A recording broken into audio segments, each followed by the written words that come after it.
Okay, everyone, what we have here is a photograph that was taken in the second week of July this year, and it's a view of the Coast Mountains from near the mouth of the Oyster River on Vancouver Island. And you might look at this photograph and say to yourself, gee, that's a beautiful sight.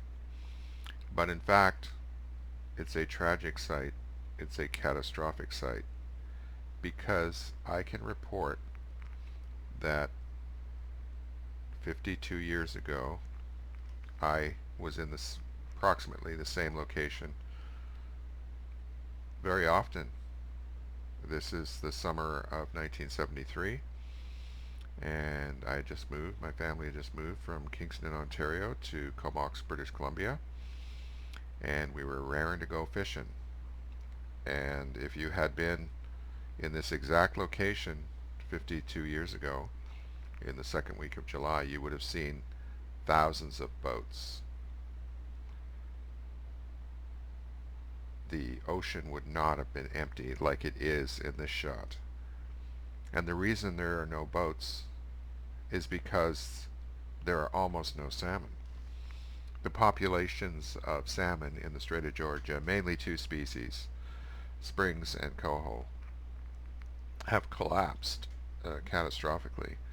It's less than 10% of historic levels, and people who research this topic are using the term quasi-extinct. I don't need to explain what that means. So why did this happen? And I would be the first to admit that anglers kept too many big fish.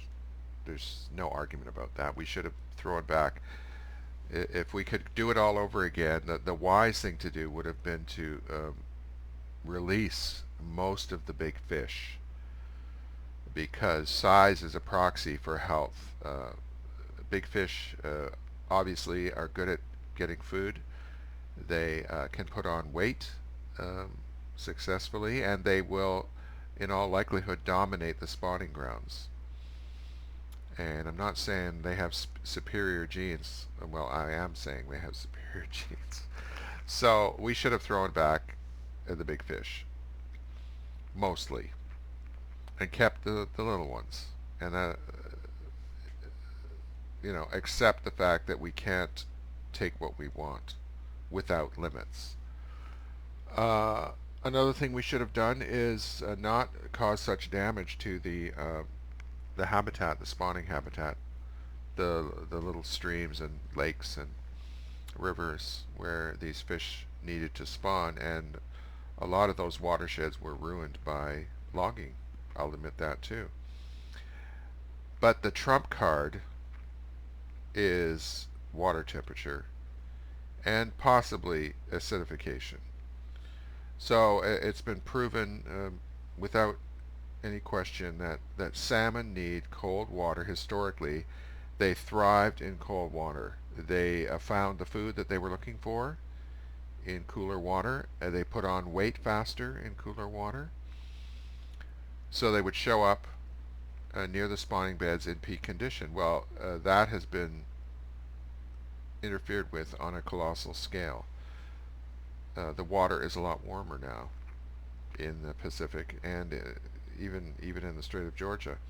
And also the consequences on the production of food for prey for their meals, affected possibly by acidification. So I'm very bitter about the fact that this has happened. And the thing that really bothers me is that I have to lose the thing that I like, the thing that gave me pleasure, the thing that for millennia returned every year from the ocean to these waters and was a resource, a renewable resource. So I have to accept the fact that it's been destroyed, and that's not an exaggeration. 50 years ago, the water was so full of fish you could smell it. and you could catch your limit. I mean, you could get your limit of coho in 10 minutes. And now, if you go out there, you have to search all day, and you might get nothing.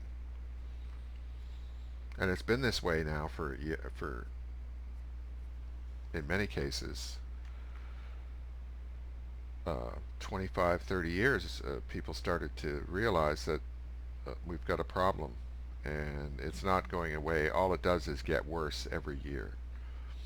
So my renewable resource has been wiped out, but other people's non-renewable resource has to keep coming out of the ground and in continuing this process.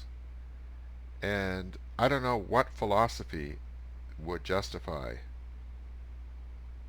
the second and say we have to put up with the first. Can't do anything about that. And I use the word bitter. Another source of bitterness is the suspicion that the people I oppose on this topic don't really care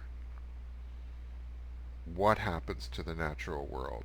They're fine with it as long as profits and jobs, jobs, jobs, the growth, growth, growth, the words, the two favorite words of politicians who have no thought for tomorrow, fundamentally.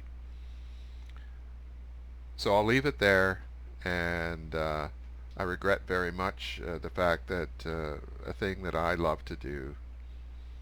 I actually didn't like fishing. What I liked doing was eating the fish. I like canning them and barbecuing them. Uh, that was tremendously good. And the food, that Nootka Sound canned in your pressure cooker spring salmon is just the food of the gods. I'll leave it there.